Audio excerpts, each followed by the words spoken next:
Good day, everyone. So for this morning, let's have another topic. So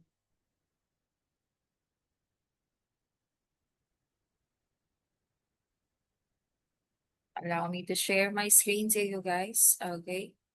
This one is our topic for this, and let's have another topic for this morning. So I here the lesson objectives. So at the end of the lesson, you're going to identify the different barriers and strategies to listening, accurate perception, and effective verbal communication.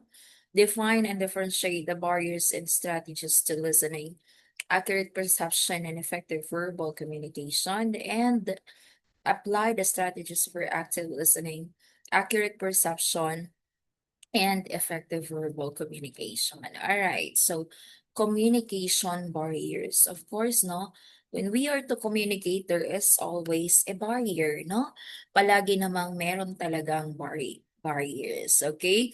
So, if maraming barriers, like sa noise pa lang, no? There were types of noises, there were actual noise, there were physiological noise, there were psychological noise. So, of course, those are only one of the barriers that we have.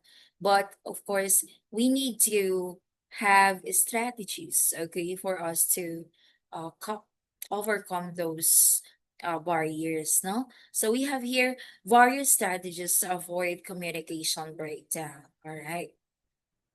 So what is communication breakdown or communication barriers? All right.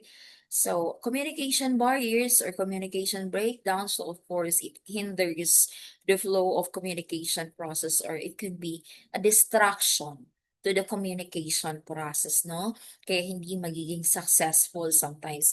Hindi nagiging successful ang communication process, it's because of these barriers. All right. So communication barriers, it can be physical, semantic, gender, personal, psychological, cultural, technology, and physiological. Okay. For physical barriers, ayan, as you can see in the pictures, no? So, it can be, so physical barriers, the actual noise, no? Ayan, iiyak yung baby, and at the same time, oh yan, may airplane, no? Physical barriers yun, okay? The actual environment. Okay? Kasi pag sinasabi natin physical barriers are factors that interfere with a conversation. They can materialize from the natural environment or be a product of human creation. The elements can prevent the sender from delivering a message to the receiver, or they can cause the receiver to misinterpret the message. Okay? So these barriers could lead to misinterpretation talaga, no?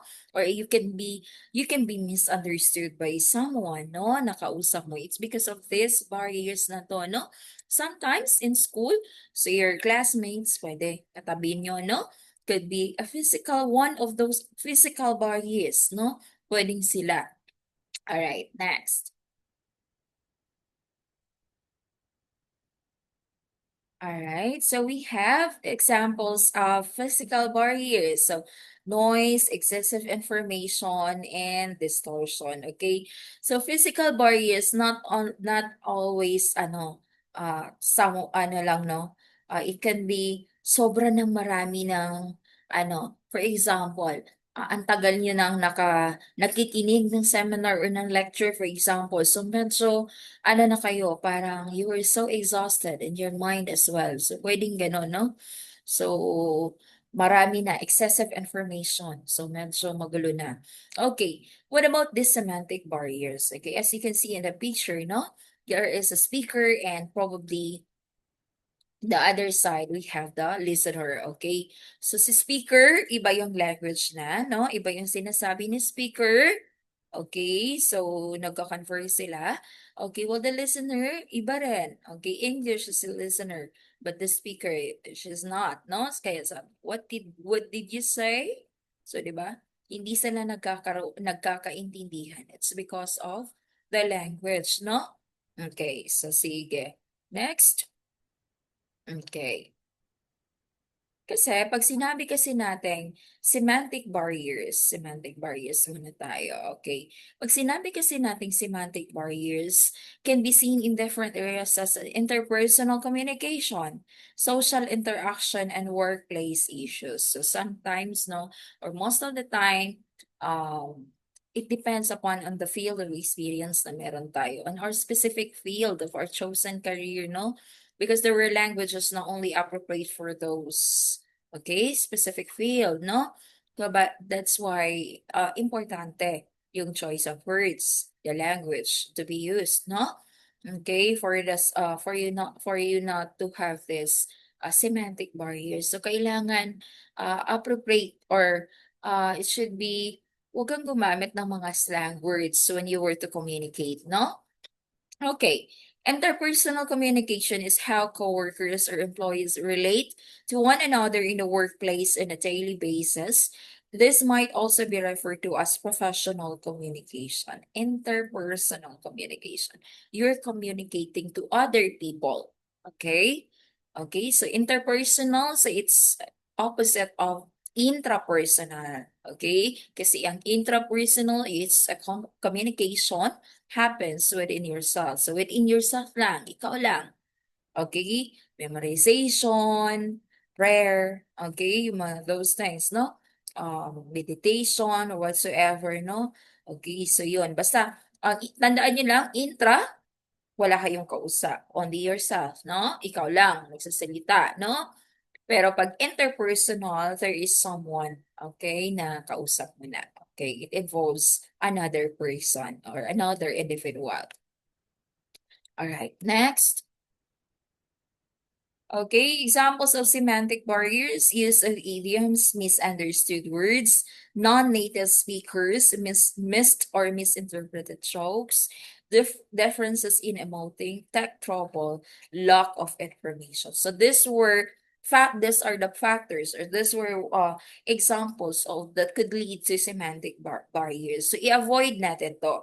Avoid the use of idioms, okay? So we need to be, I know we need to be careful, or we need to be cautious with the choice of words, no?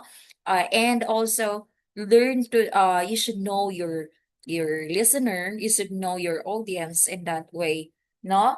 Hindi ka mami-misinterpret, no?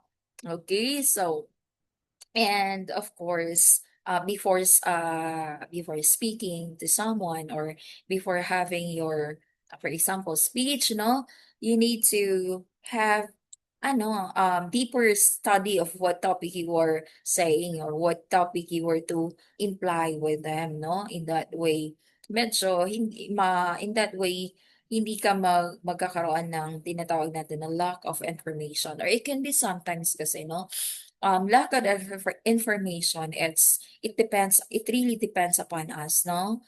It really depends upon us, class, kasi nga naman, of course, it starts within yourself, no? Lack of information. Paano natin to mako-combat? Okay? So, siguro maagapan natin to, magagawan natin to ng paraan when we try to when we spend time on reading, no? During our free time, so spend time on reading instead of playing with those online games. No, why not spend time on reading in that way? Madadagdagan yung mga knowledge, yung mga information na alam natin, no? In that way, mas nagiging productive yung mind natin, no? Instead of mag-online games lang or whatsoever ang gagawin. So, find time in reading, especially if you're a student, no? If you're a student, find time in reading, no?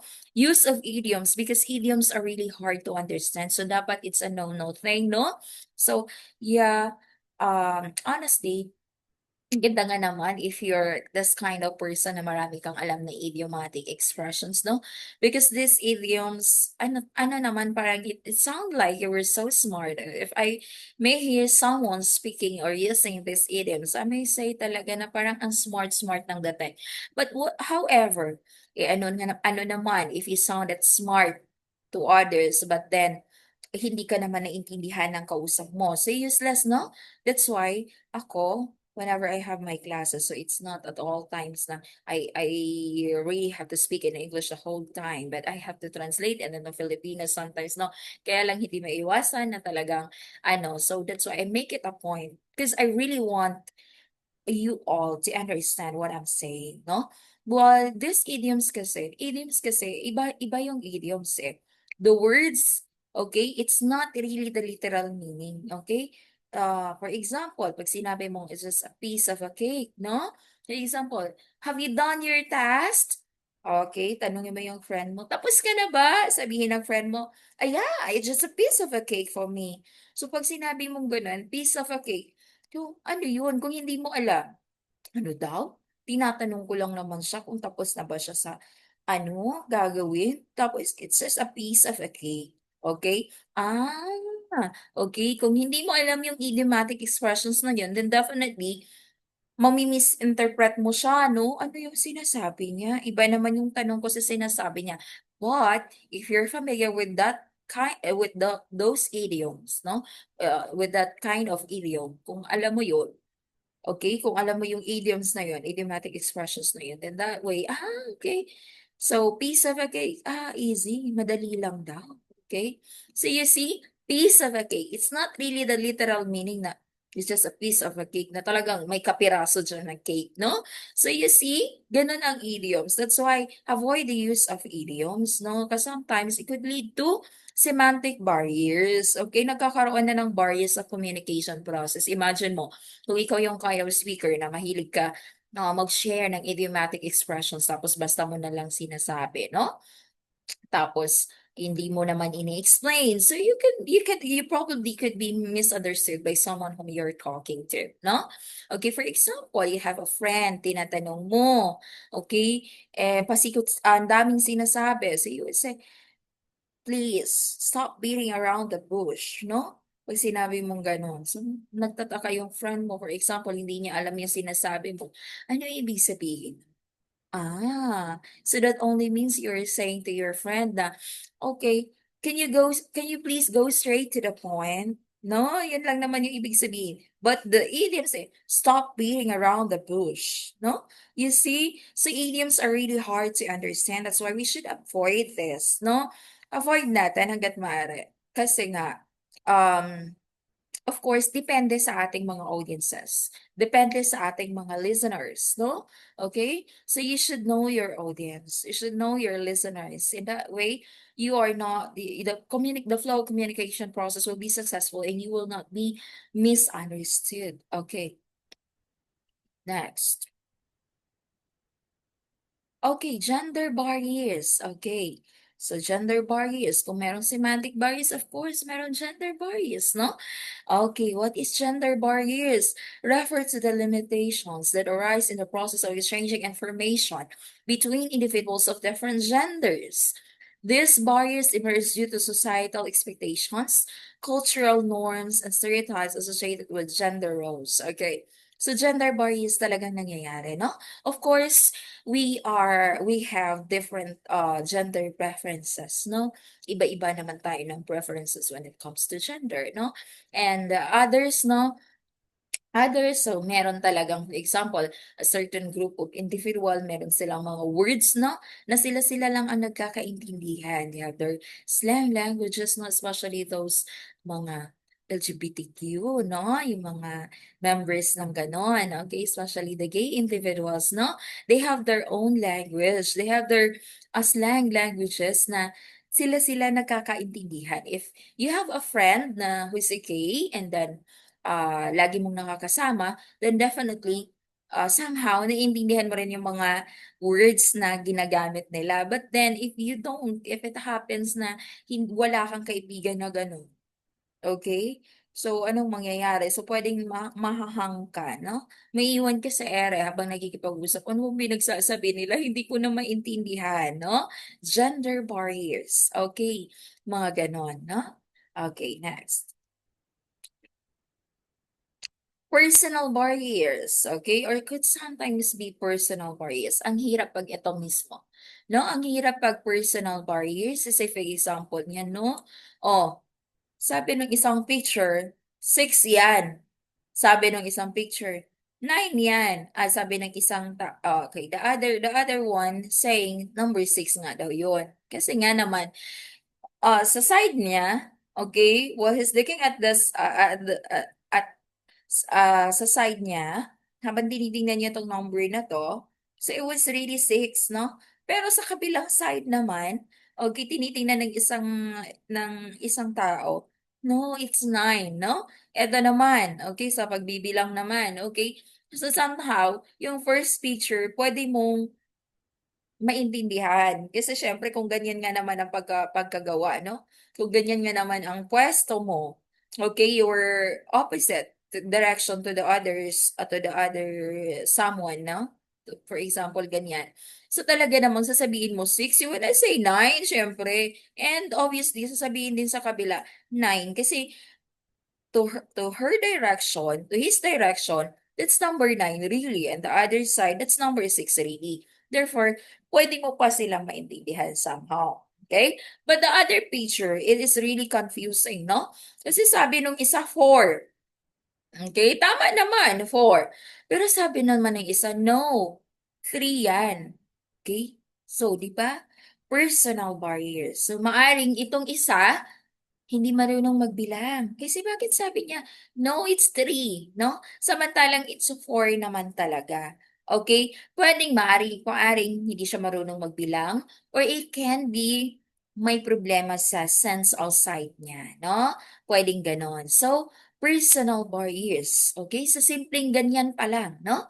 Simpleng figures pa lang yan. Pero, nagkakaroon na ng barriers, no? So it's really hard, okay? Mahirap pag sarili mo na mismo ang kalaban mo. Okay, next we have, okay, personal barriers are factors which are personal that negatively impact effective communication. A personal barrier is a result of experiences or factors such as attitude, emotion, and behavior. Okay, so yun daw yun, no? So personal barriers, it could be a result of your experiences, or it can be your attitude itself, the emotion, or the behavior that you have, no? Sarili mo yun eh. So we are raised by different individuals. We are raised and trained by different individuals, okay? Iba-iba naman, hindi naman magkakapatid, kahit pa magkakapatid ang mga magulang natin, siguro naman, somehow, no? May pinagkaiba kung paano tayo pinalaki, paano yung mga pinagdaanan natin sa buhay, no? So therefore, magkakaiba talaga, okay? So personal barriers, lack of knowledge, nakakalungkot, no? So sometimes, lack of listening skills then, okay? And lack of vocabulary, okay? So lack of knowledge, okay? So, hindi naman natin pwedeng sabihin na ano, sa lack of knowledge na, for example, if you're a student, talagang, ano, parang isisi mo na yun sa someone, no, na, ay, kasi naman yung teacher namin hindi tinuro yung ganyan, no? Hindi naman pwedeng ganun. So, lack of knowledge, it starts within yourself, no? Lack of listening skills, okay? So, pwede rin naman na, for example, may problema sa pandinig nyo. So, medyo hirap kayo dun sa part na yon. And this one is lack of vocabulary. Itong lack of vocabulary class, ma-overcome nyo to by constant reading. Okay? Find time in reading class, okay? In that way, it will enhance or it will add to your vocabulary, okay? Nadadagdagan and mas nagiging productive yung mind nyo. Okay? That's why find time in reading. Next, psychological barriers. So, alam naman natin na psychological barriers, it's your mind, no? When your body or when your mind becomes the hindrance, okay? So, psychological barriers are defined as mental and emotional obstacles that interfere with the smooth flow of communication, such as individual differences in perception, interpretation, and emotional states, okay? So, kaya nagkakaroon ng psychological barriers, no? So, kaya nagkakaroon ng tinatawag na psychological barriers is because of this, no? Magkakaiba naman tayo when it comes to perception, no? How we interpret things, how we react to a certain scenario, no? How our emotional state or our emotional well-being, no? Magkakaiba naman talaga tayo because we are unique, no? Magkakaiba tayo kahit naman kambal yan, kahit kapatid mo pa yan. Talagang may pagkakaiba. Okay? So this psychological barriers is not really na talagang may problema ka, okay, mentally and emotionally, no? Sometimes, ano lang, mga simpleng ano lang naman, okay? It's not really na, ano, baliw ka na ba? Ganon, hindi okay? Psychological barriers could be may problema ka lang, no? You're not emotionally stable, no? This one could lead to psychological barriers. Next, we have okay. Cultural barriers, okay? Ito yung mas mahirap, no? If we have different cultures, no? Even though we are in one country, isang country, but then different cultures ang meron tayo, no? So cultural barriers is an issue arising from a misunderstanding of meaning caused by cultural differences between sender and receiver. It can cause outright conflict, but more often it creates stress in the environment, no? This cultural bias, it really happens, especially tayo, even though sa Pilipinas tayo, but we have different cultures. Okay? Iba-iba ang kultura na pinanggalingan natin. Okay?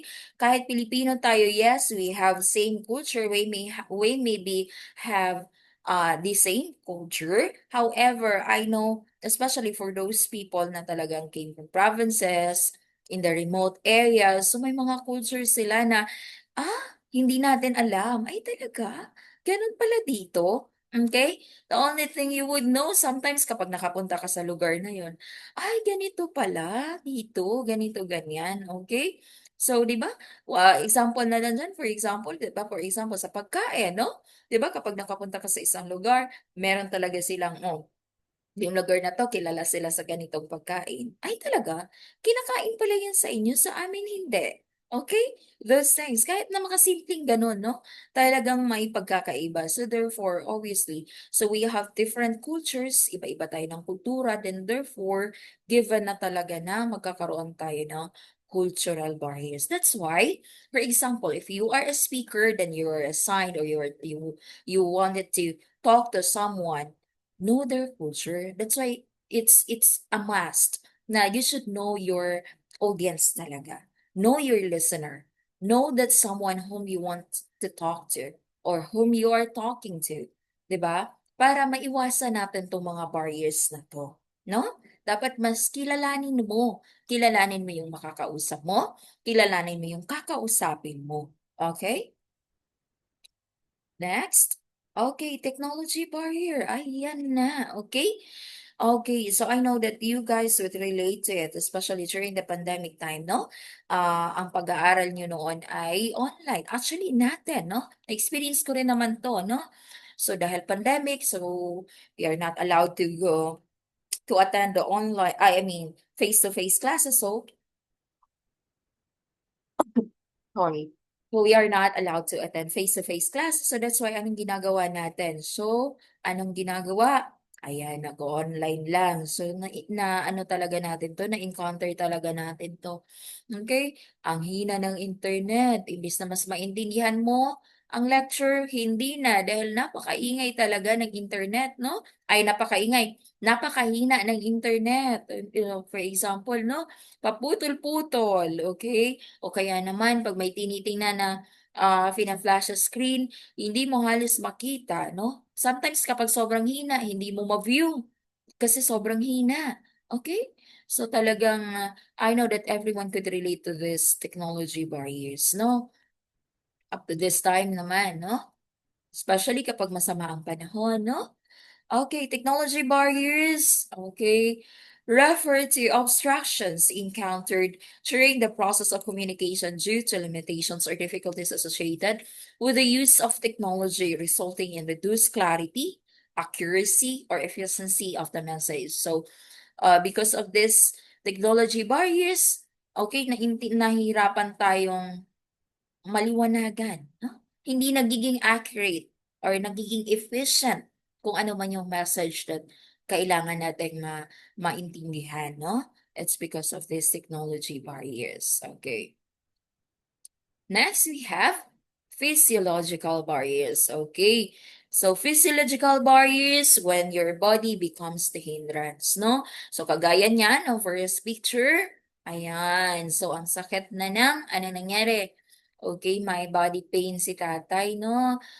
Masakit ang kanyang tagiliran. Okay? The other picture ay may migraine, masakit ang ulo, no? The other picture, nako, masakit ang tiyan. So, imagine, kung meron kayong kausap na ganyan. Okay? 'Di ba? So tapos what would you expect? Okay? So hindi natin ma-expect sa kanila na 100% naintindihan nila tayo or makakapag-focus sila sa atin. Of course, may iniinda sila, no? That's why barriers nga 'yan, no? Alright, sige. Okay, physiological barriers, so are obstacles that impact, I'm sorry.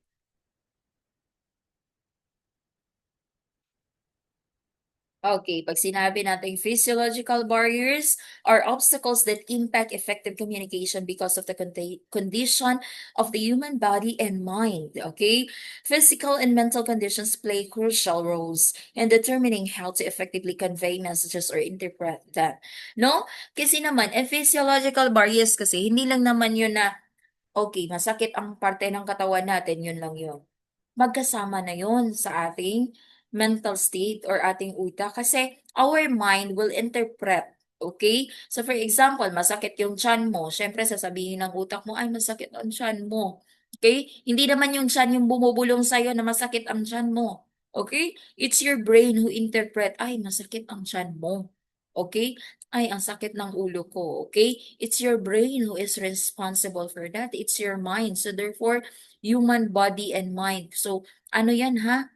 Dalawa yan, no? Kasi hindi naman pwede, okay, masakit lang ang tiyan mo. Masasabi mo bang masakit ang tiyan mo kung hindi sinasabi ng brain natin? Masasabi mo bang masakit ang ulo mo kung hindi sinasabi ng brain na masakit yon? Okay? So, it's our brain. So, physiological, it's both a human body and our mind, no? Ang nagiging hindrance. Okay, so what is listening, no? Listening to pay attention to sound. Okay, sige nga. Ipaano ko nga to sa inyo. Okay, so sige. So in the comment section, sige nga.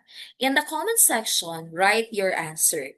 Mary is in the Mary is the sister-in-law of my dad's only brother, who is married to me. Okay? So in the comment section, sige nga. Gusto ko for your attendance. Well, pag napanood niyo na to, no? Especially for my students, pag napanood niyo na to, would serve as your attendance for me to know, pinanood nga, okay?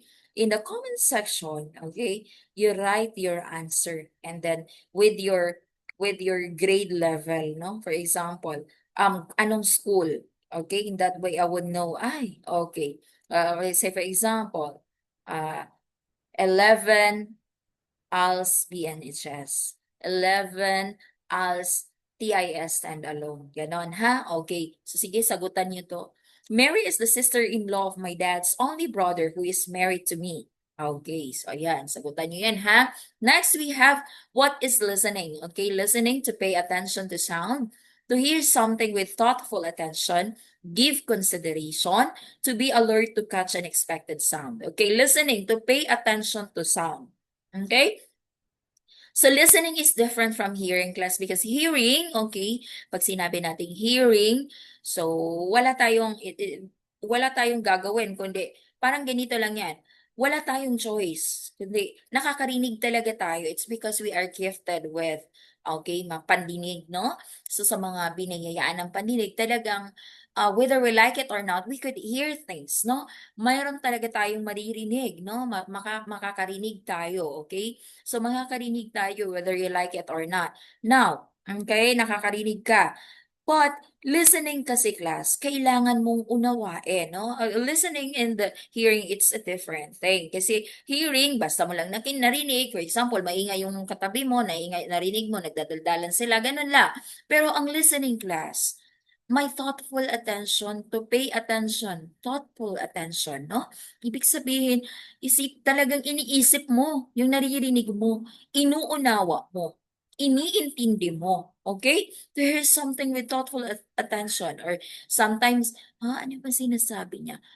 Okay. Pag nakinig ka lang ng nakinig, pag talagang pinakinggan mo ng maayos, ay, maybe in the long run, okay, nung umpisa parang, ay, naguguluhan ako, ano ba sinasabi?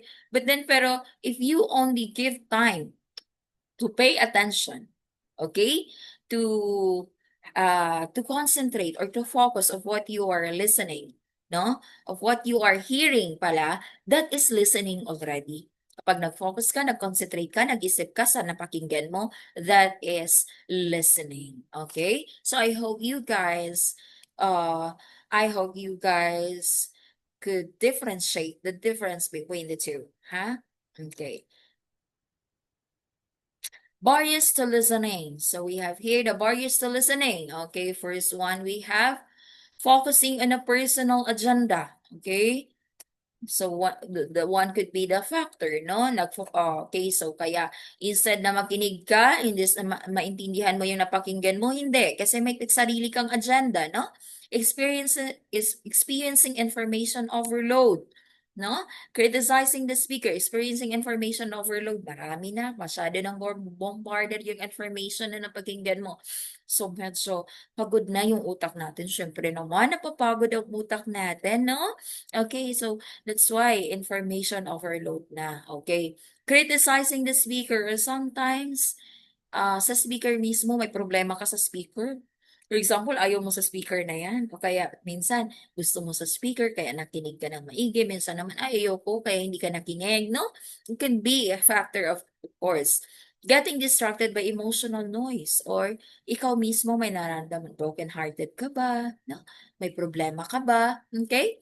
Getting distracted by external noise. It could be the environment itself, the environment where you belong, for example, in that particular um, area na nasan ka man, maingay, no? Okay, experiencing a physical difficulty, or what's so-called the physiological difficulty. Ito yon, okay? So may iniinda tayo, no?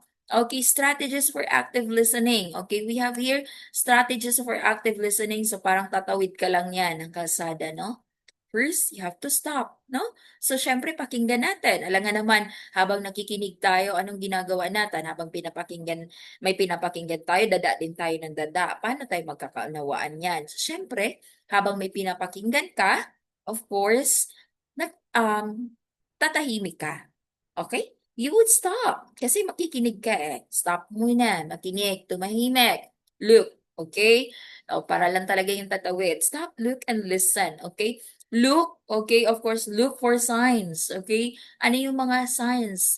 Okay, ano yung kasi those were signs could be helpful also in the communication process or in your listening. Okay? Yung mga ano na yun. For example, 'di ba sometimes 'di ba, it helps kapag you read it aloud, no? For example, no? Imagine nyo kapag ang teacher niyo nagsasalita, for example, nagpa-spelling si teacher, tapos naka-face mask si teacher. Ang hirap naman, no? Pero kung for example, si teacher ay hindi naka-face mask with full lipstick, and then you have your for example, quiz, let's say for example, tawag dito, nagpa-ano for example si teacher nag-spelling, no? So, anong gagawin nyo? Siyempre, hindi lang kayo makinig. Tingnan nyo yung bibig. Tingnan nyo yung bibig ni teacher. Paano yun? Ano si binibigkas ni teacher? So, di ba mas nai-enhance? O, isipin mo, kung naka-face mask yun, pakikinggan mo lang. However, dahil hindi siya naka-face mask, so makikita mo, look for signs, no? Makikita mo yung buka ng bibig, ano yung sinasabi. So, mas nai-enhance, no? And of course, listen. Okay, so it's like you were to cross the street, no? Stop, look, and listen. Okay, ganun lang. And of course, makinig. Be empathic, no? So, kailangan maging empathic tayo. So, ganyan, no? So, hindi lang palaging sarili na lang natin, no? You try to put yourself on the shoe of someone, no? Pag may kausap tayo, hindi lang, ay, in my humble opinion, ay in my own point of view, okay? Ay, ganito lang yan. Hindi gano'n, no? When you have this listening, kaya nga listening okay? You try to put yourself on the someone na kausap mo. In that way, nagkakaintindihan kayo. Mas maunawaan mo siya. Mas maiintindihan mo siya, no? Okay. Ask questions. Siyempre, kailangan yan. When we're to listen, mas na, for example, if there were times na medyo naguguluhan kayo, okay, there were things that need to be clarified, of course, you should ask questions, no? In that way, maka-clarify, okay? In that way, mas naunawaan, mas maintindihan, okay? Kung naguguluhan, it's okay to ask questions, okay? Next, paraphrase, okay? Or sometimes we do this paraphrase, okay? Ano tong paraphrase na to? Do what I say, for example, o parang ganitong ginagawa nila, okay? So, pero paraphrase sometimes class ganito yan. For example, okay, same content, okay, pero you're going to say it in your own understanding, in your own words. That's paraphrasing or paraphrase, no? Okay, or pwede rin, sige nga, utusan mo yung kapatid mo, ano yung inutis ko sa'yo? Pakiulit nga. Okay, pwedeng gano'n, no? Okay, that's paraphrase. Okay. Next, perception. The ability to see, hear, or become aware of something through the senses. Okay? Tandaan niyo lang, pag perception, it talks all about the senses. So, it's up to us. No? Iba-iba naman tayo ng kakayahan when it comes to this perception class. Siyempre, yung iba nga dyan, may mga kapansanan, no? Hindi lahat ay gifted with the sense of sight, the sense of hearing, no? The sense of taste, the sense of touch, no? 'Di ba yung iba nga, walang ano 'no, walang arm, but God gave them the ability to ano, to overcome those ano, even though they don't have arms 'no, mga kakulangan nila, God really provided them 'no, na talagang kaya nila. Well, in fact, mas talented pa sila 'no, compared to us. So when it comes to perception, iba-iba tayo siyempre, iba-iba. Kasi may iba nga may pagkukulang, may mga kakulangan, may mga disabilities, no? But we are so grateful, no? Na isa tayo dun sa mga biniyayaan ng lahat. Kumpleto tayo ng sense of sight, sense of hearing, sense of taste, sense of smell, sense of touch, no? So, kumpleto tayo doon. That's why we are so grateful to God na kumpleto tayo doon. And somehow, okay, so, hindi tayo maguguluhan, no? For example, no? Isipin mo na lang kung bulag ka, tas utusan ka, pumunta ka nga sa kanan or pumunta ka nga doon sa may ganito, ganyan, tas wala kang kasama and you're not familiar with the place pa. 'Di ba? So, ang hirap, no? That is perception. Next, barriers to accurate perception. So, we have okay, stereotyping and generalizing. Okay, not investing time, having distorted focus, assuming similar interpretations, experiencing incongruent cues. Okay, so those were the, ano tong mga to again? Those are the barriers to accurate perception. Ito yung mga barriers na to, okay? So, sometimes ganito tayo, no? So, medyo hindi tayo nagfo-focus, okay? Hindi tayo nagko-concentrate, nagbibigay ng time, okay? Or sometimes pwede rin tayo ay, we tend to jump into conclusions, no? Mga ganun. So, avoid natin yan, no? Alright, next, strategies for accurate perception. So, syempre, kung meron tayong barriers to perception, meron tayo syempre strategies to combat, okay, those barriers, okay? So, first one, analyze your own perception, okay? So, dahil wala tayong problema, okay, able naman tayo, so that's why we try to analyze, okay, our own perception. Work on improving your perception, okay? Kung medyo hirap kang umunawa, then therefore try hard. Okay? Focus on others. Okay? So ito yon. Next, we have barriers to effective verbal communication. So kanina um kanina, no? Barriers to listening. Okay, may mga barriers to listening tayo, barriers to perception. Now, ito naman ay barriers to verbal communication naman to. Okay, so ano tong mga to? Lacking of clarity. No, that's why importante. If you are a speaker, please try hard. Do your best to speak it with clarity, no? Pronounce it properly. And that way your audience could understand, no?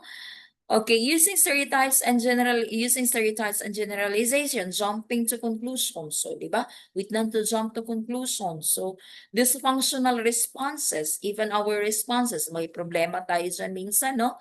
And lacking confidence, no? Nangyayari to, no?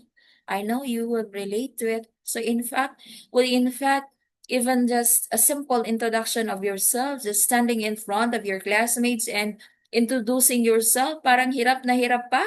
Others are really uh, find a hard time on doing this, no? You just have to stand in front of your classmates and then introduce yourself. So you are lacking of confidence. You lack the confidence, no? So mahirap yon. So of course, anong gagawin natin? If yun ay mga barriers.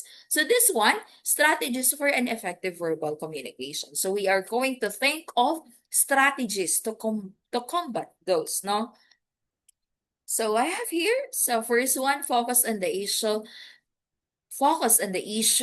not the person. Okay? Focus daw na, imbis na mag-concentrate tayo. For example, ayaw mo dun sa nagsasalita. Okay? So why focus on that someone na nagsasalita na ayaw mo? Okay? Bakit mag-focus ka dun sa ayaw mo na tao? For example, yung speaker, ayaw mo dun. Ay, ayoko makinig sa kanya. Ang pangit niya. Ganyan. For example, ayoko talaga siya. Ang pangit niya magsalita.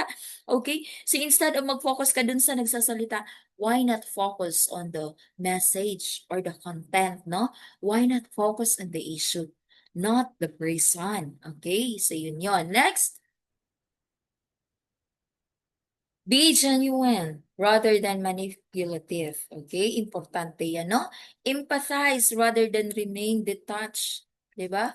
So, dapat may puso ka naman, may damdamin, put yourself on the shoe of other para mas malalim mong maintindihan, no?